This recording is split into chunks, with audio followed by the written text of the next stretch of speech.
versículos 1 e 2.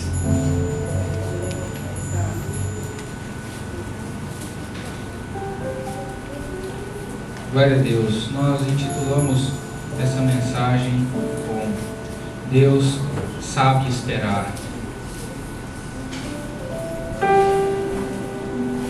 Salmo 75, versículo 1 e 2. Quem achou diz amém. Amém. Damos-te graça, ó Deus. Damos graça, pois perto está o teu nome. Todos falam dos teus feitos maravilhosos. Tu dizes: eu determino o tempo em que julgarei com justiça. Amém? Feche os seus olhos. Ó Deus, essa é a tua palavra, Senhor. Nós desejamos te ouvir. Nós estamos sedentos da tua palavra. Nós estamos famintos, ó Pai, deste alimento. Ó Deus, em nome de Jesus, fala conosco. Amém. Glória a Deus. Pastor Cleiton. Amém. Pastor Cleiton nos autoriza a prosseguirmos com a mensagem. Glória a Deus. Irmãos, nós, quando estávamos lendo esse texto, eu particularmente senti muito impactado por essa palavra. Nós separamos 3 pontos importantes aqui nesse texto. Inicialmente, esse texto fala de gratidão. Ele revela que o povo, por algum milagre de Deus, por alguma manifestação de Deus, o povo estava grato, o povo estava alegre pelos feitos do Senhor. E algumas versões vocês vão perceber que existe um título para esse salmo, um título original, não é nem um título da tradução, porque eventualmente você pode ter na sua Bíblia alguns títulos fora do versículo, e esses títulos foram incluídos na tradução dos 70, Então, aqueles títulos, eles não fazem parte do texto original, eles não compõem aquilo que o autor redigiu, inspirado pelo Espírito Santo. Títulos foram colocados na primeira tradução para o grego. Mas esse título aqui, ele está inserido no primeiro versículo em algumas Bíblias. E ele diz o seguinte: não destruas. Em algumas Bíblias vocês vão encontrar esse título aí, não destruas, no início desse salmo. Alguns acreditam que esse salmo foi escrito por causa desse título, não destruas. Alguns dizem que ele foi escrito no período do exílio, do cativeiro assírio, e é como se Deus estivesse fazendo o povo estivesse alegre, porque mesmo naquela situação adversa, mesmo naquela situação de dor que o povo passou, de estar exilado, de ser levado cativo, o Senhor preservou o seu povo. O Senhor não destruiu o seu povo. E aí nós entendemos que a gratidão é o ponto-chave desse versículo. Ele é repetido aqui no versículo 1 2 vezes, O salmista fala, ele repete, ele ressalva isso na cultura daquela época, quando se repetia uma palavra durante uma frase, um diálogo, que quer dizer que aquilo era muito importante, estava dando muita ênfase àquela palavra. Você percebe que eventualmente nas suas mensagens Jesus diz: em verdade vos digo. Então ele repetia em verdade 2 vezes. Isso quer dizer que aquilo realmente era algo importante. Na gramática daquela época, aquilo era um superlativo, é como se aquilo fosse uma verdadeiríssima verdade, Então nós vemos nesse texto que o salmista, ele diz: graças te damos, ó Deus, graças te damos, nós somos gratos ao Senhor, nós reconhecemos ao Senhor reconhecemos que o Senhor é bom, que o seu nome está perto. E aí, passando rapidamente por essa questão da gratidão, a palavra que ele usa nesse salmo para agradecer, nós somos gratos, é lançar, é derramar,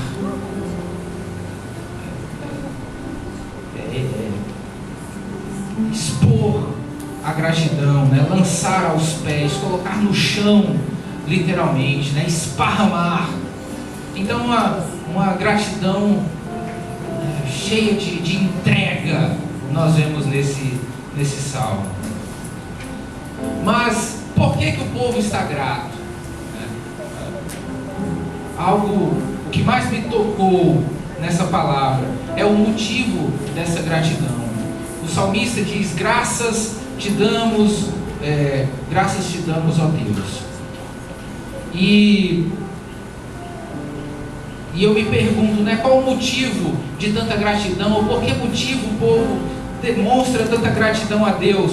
E aí o próprio salmista responde, né, na continuidade da sua fala, ele diz: pois perto está o teu nome.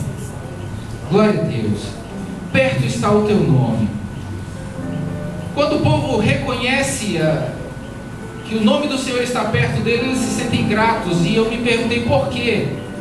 E que expressão estranha é essa? Perto está o teu nome. Como é que um nome pode estar perto de alguma coisa? Um nome é algo tão abstrato, né? O nome não é uma coisa concreta para que eu esteja perto ou longe de um nome. Uma coisa é eu dizer: perto está essa cadeira, é um objeto. Eu consigo medir a distância que eu estou dessa cadeira porque ela é um objeto. Mas como medir a distância de um nome? Como eu localizo o nome para saber se ele está perto ou longe? E aí eu me pergunto, né, o povo estava grato ao Senhor porque o nome do Senhor estava perto deles. E o salmista, na sua poesia, ele diz: graças te damos, ó Deus, graças te damos, pois perto está o teu nome. O teu nome está perto de nós.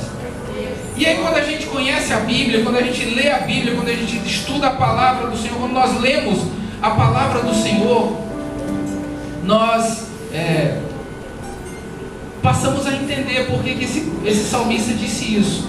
Nós agradecemos a Deus porque o nome dele está perto de nós. Porque dizer que o nome de Deus está perto de nós é dizer que o próprio Deus está perto de nós. Porque é através dos nomes dele que ele manifesta quem ele é. Deus é o seu nome. O que aconteceu quando Moisés perguntou para o Senhor no encontro que ele teve com Deus na sarça? Ele disse: Senhor, quando eu for aos filhos de Israel e eles me perguntarem como é o teu nome, quando eu for aos filhos de Israel e dizer: o Deus de vossos pais me enviou a vós, e eles me perguntarem qual é o nome dele, o que eu devo responder? Aí Deus fala para Moisés: diga que eu sou, me enviou a vós. O nome dele. Ele disse Yahvé. Esse é o nome de Deus. Esse nome quer dizer existir. Ou seja, quando Deus respondeu a Moisés, ele disse o seguinte: Moisés, diga que aquele que existe me enviou. Aquele que é me enviou. O eu sou me enviou. E aí isso fala quem é Deus. Deus é aquele que existe. Deus é o auto-existente. Deus é aquele que não teve começo e não tem fim. Deus é aquele que não foi criado, que sempre existiu. Então essa é a melhor palavra para dizer quem Deus é. O nome dele, o Yahvé, o eu sou. É uma palavra difícil de se entender em português, porque em português nós temos os tempos verbais, né? Eu era, é uma palavra. Era, é o verbo ser no passado. Eu sou é o verbo ser no presente. Eu serei é o verbo ser no futuro. Mas Yahvé é como se eu juntasse essas três palavras numa só e dissesse eu era, eu sou e eu serei em uma única palavra. Ou seja, eu existo. Esse é o nome de Deus. Eu sou. E aí isso fala muito sobre quem é Deus. Perto está o seu nome. Em outros momentos da Bíblia, Deus fala o nome dele, né, em diferentes momentos. Quando Abraão cita o nome de Deus para o seu filho Isaque, ele o chama de Deus proverá, o Senhor proverá. Em outros momentos ele é conhecido como o Deus Todo-Poderoso. E aí ele recebe um outro nome que é El Shaddai. É um nome de Deus. Os nomes de Deus revelam quem ele é. Agar se encontrou com o anjo do Senhor. E no capítulo 16 de Gênesis, o nome de Deus aparece de duas formas diferentes ali, demonstrando duas atitudes de Deus para com o homem, que revela o seu caráter, como ele é, as suas características. Quem Deus é revelado através dos nomes que ele apresenta na sua palavra. Para Moisés ele disse, Moisés, eu sou a sua bandeira, Jeová Nissi, mais um nome do Senhor. Ou seja, eu sou aquele que te dá vitória nas suas pelejas, nas suas guerras. Eu sou a sua bandeira, Jeová Nissi. E Agar, nesse encontro que ela teve, nessa manifestação de Deus na vida dela, ela fugindo de Sara, ela recebe um recado do Senhor, em que Deus se revela mais uma vez com um novo nome para ela, um nome que ela dá ao que ela recebe a incumbência de dar ao seu filho Ismael, o primeiro filho de Abraão. Ismael quer dizer o Deus que ouve. O Deus que ouve. E aí a gente conhece um pouco mais de Deus através deste nome dele. Nós passamos a conhecer um pouco mais de quem Deus é através do nome dele. Ismael. El é Deus, Isma é ouvir, Deus que ouve. E aí você pode agarrar-se a esse nome nas suas orações. Você pode confiar neste nome quando você estiver orando, quando você estiver pedindo algo a Ele. Porque Ele revelou através do seu nome, ou seja, de quem Ele é. E a Bíblia diz que Ele não nega a si mesmo. Ele não pode negar a si mesmo. Ele não pode negar quem Ele é. Ele não pode negar a sua própria natureza. Ele é Deus. E quando Ele diz que Ele é o Deus que ouve, é porque verdadeiramente Ele ouve você. Ele ouve as tuas orações. Ele ouve, Ele escuta as tuas orações, os teus pedidos. Aí o salmista diz: perto está o seu nome. Quando nós conhecemos os nomes de Deus na Bíblia, nós queremos estar perto destes nomes. No mesmo capítulo 16 de Gênesis, só que agora não no versículo 11, no versículo 13, 2 versículos à frente, no mesmo diálogo com Agar, o anjo revela mais um nome do Senhor para ela. A Bíblia diz no versículo 13 que Agar invoca o nome do Senhor. É isso que diz o versículo 13. Você pode acompanhar na sua Bíblia. Gênesis 16:13 diz que Agar invoca o nome do Senhor. E como é que ela o chama? Ela chama de El Roi, que quer dizer o Deus que vê. 2 versículos versículos antes, ela conhece o Deus que ouve. 2 versículos depois, ela conhece o Deus que vê. Então, os sentidos de Deus são manifestos no nome dele. Olha, eu ouço, eu vejo, eu falo, eu sinto, eu sou. O nome de Deus manifesta quem ele é, manifesta o seu caráter divino.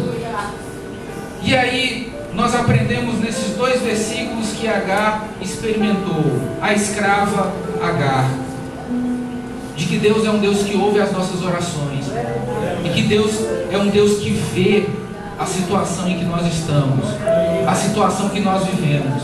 Deus não está alheio àquilo que acontece conosco.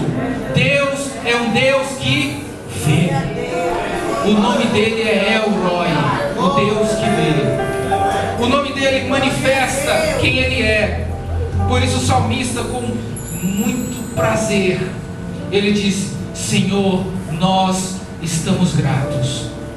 Estamos gratos, ó Deus, porque o teu nome está perto. Perto está o teu nome. E existem várias outras passagens da Bíblia em que o nome de Deus é manifesto, em que o nome de Deus é apresentado aos homens, e em cada um desses nomes ele mostra um pouco mais sobre a sua natureza, um pouco mais sobre quem ele é. Quando nós lemos a leitura base dessa mensagem, nós escolhemos o versículo 1 e o versículo 2. No versículo 1, nós aprendemos sobre a gratidão e sobre os nomes de Deus, como esses nomes estão perto de nós, à medida que nós precisamos de Deus, à medida que nós carecemos da presença dEle, como o nome dEle se manifesta em nossa vida, mostrando quem Ele é e mostrando o que Ele faz por nós. Ele termina o versículo 1 dizendo: todos falam dos teus feitos maravilhosos. Perto está o teu nome. Glória a Deus. Mas o tema dessa mensagem, ele está concentrado apenas no versículo 2. Eu não poderia deixar de falar das maravilhas que eu vi no versículo 1 nessa mensagem. Mas nós queremos nos prender a maior parte do tempo dessa mensagem, o ponto principal dessa mensagem, apenas no versículo 2. A versão que nós lemos foi a versão NVI. Tu dizes: eu determino o tempo. Eu determino o tempo em que julgarei com justiça. Eu peguei esse mesmo versículo em diferentes versões da palavra de Deus, e podemos aprender muito com esse versículo sobre o tempo de Deus. Na versão Almeida, que é a versão da maioria dos irmãos, vocês podem abrir a Bíblia de vocês nesse Salmo 75. O versículo 2, na versão Almeida e atualizada, diz o seguinte: quando chegar o tempo determinado, julgarei retamente. É uma palavra difícil de imaginarmos partindo de Deus, de um Deus soberano, de um Deus que pode todas as coisas, de um Deus que está acima de todas as coisas. Porque ele diz o seguinte: quando chegar o tempo determinado. Isso fala de espera. Deus poderia fazer o que Ele bem quiser, o que Ele bem entender, a qualquer momento, na hora que Ele quisesse. Mas esse versículo revela que Ele espera. Deus espera o tempo que Ele determinou para as coisas. O próprio Deus espera.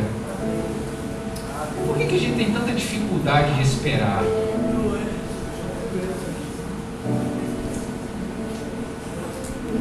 Se o próprio Deus espera o tempo determinado para que Ele julgue, por que nós não podemos esperar também?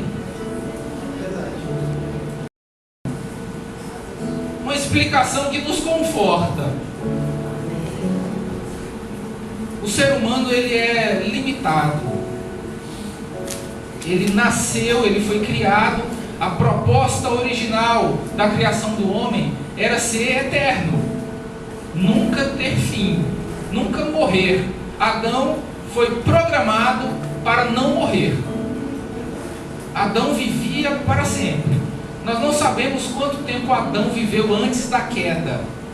A Bíblia relata os seus anos de vida depois da queda. Quase 900 anos, aproximadamente. Viveu muito tempo depois que pecou, até que um dia ele tombou, a sua carne morreu e voltou ao pó. Mas ele foi programado para viver para sempre. E é por isso que eu acredito que ninguém se conforma com a morte. Todo mundo luta para sobreviver. A luta pela sobrevivência está dentro de nós, porque nós somos programados originalmente para não morrer. Nós fomos programados para ser eternos. Tem até gente vivendo aí, por aí, né, como se fosse eterno, como se fosse viver para sempre. Cada vez mais preocupado, né, com este mundo, com as coisas deste mundo, em acumular neste mundo, em aumentar os seus tesouros neste mundo, aqui nessa terra, como se fosse viver para sempre. Então a luta pela sobrevivência se explica por esse motivo, né? Porque nós não fomos criados originalmente para morrermos, fomos criados para viver para sempre. Mas morremos. A nossa vida não dura para sempre. Nossa vida humana, terrena, ela é passageira. Ela é muito curta, por sinal. E por isso talvez nós desejamos tanto que as coisas aconteçam com muita pressa. Talvez seja por isso que nós somos tão apressados, tão impacientes e tão imediatistas, porque o nosso tempo está acabando. Cada dia que passa é um dia a menos que nós temos nessa terra. Daí se explica porque nós não sabemos esperar. Nós não gostamos de esperar. Você chega no supermercado ou no banco e tem uma fila com 3 pessoas. Você começa a reclamar. Você fica impaciente. Você deixa o carrinho guardando o seu lugar na fila, nas compras, e vai pegar outra coisa para não ter que esperar.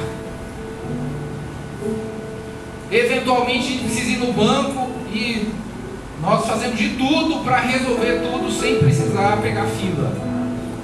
As pessoas detestam esperar, as pessoas não gostam de esperar. Nós somos impacientes porque o nosso tempo está acabando. E nesse aspecto, Deus, que é eterno, para Ele, 1000 anos são como um dia. Deus sabe esperar. Deus espera. Ele determina o tempo para as coisas e Ele espera o tempo que Ele determinou para Ele fazer o que aquele tempo cabe fazer. A versão da Nova Linguagem de hoje diz o seguinte: Deus diz: eu marquei um tempo certo para o julgamento e julgarei com justiça. O tempo está determinado por Deus. As coisas estão determinadas por Deus. Ele colocou o tempo certo para que cada coisa aconteça. E Ele espera que esse tempo aconteça. Ele não atropela as coisas. Ele não toma atalhos. Deus sabe esperar. É difícil falar essa frase atribuindo a Deus, porque a gente entende a soberania de Deus como alguém que pode controlar ao seu bel prazer qualquer coisa. Uma coisa que pode tudo, um ser que pode tudo, não pegaria a fila de um banco.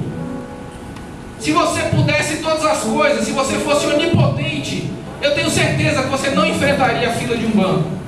Você não enfrentaria a fila de um supermercado, porque você pode tudo. Às vezes a pessoa basta ter uma posição, um título, né?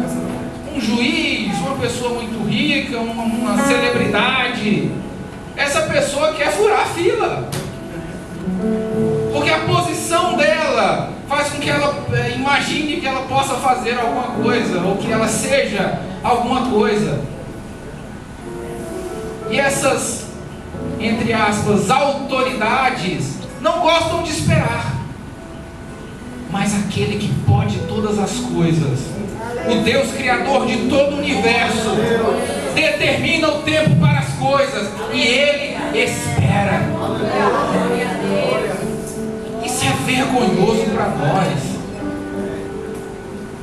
Isso é vergonhoso quando nós, em nossas orações, reclamamos porque as coisas estão demorando muito a acontecer. Nós não somos absolutamente nada. E aquele que pode tudo decidiu esperar o tempo determinado. Glória a Deus. A versão Almeida, dos melhores textos, de 1967, diz o seguinte: quando chegar o tempo determinado, julgarei retamente. A versão Viva diz: tu prometeste, na ocasião oportuna, vou julgar com justiça. Ou seja, no momento certo, na ocasião oportuna, no momento exato, quando chegar a hora, o Senhor fará aquilo que Ele precisa fazer. A versão da Igreja Católica diz o seguinte: no momento em que eu tiver decidido, eu mesmo vou julgar com retidão. Quando o Senhor decidir, quando o Senhor determinar, Ele julgará com retidão. É impossível a gente desassociar esse texto do juízo final, mas eu gostaria de tornar essa mensagem bem aplicável para nós, a nossa vida prática, não apenas para o juízo, aquele que há de vir. Esse você precisa guardar essa palavra no seu coração, porque você estará diante dele nesse grande dia, e ele está esperando por esse dia que ele determinou. Mas do ponto de vista prático, do seu cotidiano, da sua vida como servo de Deus, como cristão, aprenda a esperar. Aprenda a esperar o tempo determinado para as coisas, porque o próprio Deus espera. Por que você não pode esperar? Glória a Deus. A palavra de Deus em Efésios, capítulo 1, versículo 9, versículo 10, ele diz o seguinte: e nos revelou o mistério da sua vontade, de acordo com o seu bom propósito que ele estabeleceu em Cristo, isto é, de fazer convergir em Cristo todas as coisas, celestiais e terrenas, na dispensação da plenitude dos tempos. Ou seja, existe um tempo, a plenitude dos tempos para que cada coisa aconteça. E o Senhor, Ele nos revelou esse mistério. Diz o início do versículo 9. É o mistério da sua vontade. Qual é a vontade de Deus para a nossa vida? Qual é a vontade de Deus para a sua igreja? Qual o propósito e o plano de Deus para a sua igreja? O tempo terá uma plenitude. Chegará um momento certo para que tudo se converja, se centralize em Jesus Cristo. E é isso, e é nesse propósito, e é nesse sentido de vida que nós devemos viver. Que Cristo seja o centro da nossa vida, que tudo seja convergente para Cristo, que nossa vida glorifique a Ele, Que os nossos passos levem a Ele. Que a nossa espera seja nele. Que o nosso caminhar seja no caminho dele. Que Ele seja a plenitude de tudo em nós. Os Evangelhos diz que Jesus veio na plenitude dos tempos, onde tudo estava preparado para que o Messias viesse. Todos os fatores, todos os elementos sociais, o idioma grego espalhado pelo mundo, as rodovias romanas, a segurança que o império trazia para que a palavra se espalhasse, os portos, todo aquele momento da história estava completamente favorável para a vinda do Messias. E ele veio, porque chegou o tempo dele vir. E chegará o tempo para cada coisa, na minha e na sua vida também. Amém? Que o Senhor nos abençoe. Que Ele nos ensine a esperar. Que Ele nos ensine, através do seu nome, de quem Ele é, que Ele está perto de nós. E que nós sejamos gratos a Ele por isso. Amém? Glória a Deus. Pastor Cleiton. Agradecer ao Senhor por essa noite tão maravilhosa. Está sendo, né? Querido Deus e Pai de nosso Senhor Jesus Cristo, nós te agradecemos, Senhor da glória, pela sua bênção, sua palavra tão gloriosa, meu Deus. Oh Jesus, te agradecemos por cada vida, cada família aqui representada, meu Deus, nessa noite. E que o Senhor continuará levantando, abençoando e dando, meu Deus, os corações o desejo de trazer as almas perdidas para o teu reino. Oh meu Deus, vai com cada um, Espírito Santo, convidando e convencendo, meu Deus, o pecador dos seus maus caminhos, para trazer, Senhor da glória. Em nome de Jesus, e obrigado, meu Pai. Nós te agradecemos desde já e para todos sempre. Amém. Glória a Deus. Que o amor de Deus, nosso Pai, a graça do nosso Senhor e Salvador Jesus Cristo, a comunhão e a consolação do Espírito Santo seja com todos aqui presentes, os que não puderam ouvir, os que estão sobre a face da terra, engrandecendo o nome do Senhor. Todos digam amém. Deus abençoe.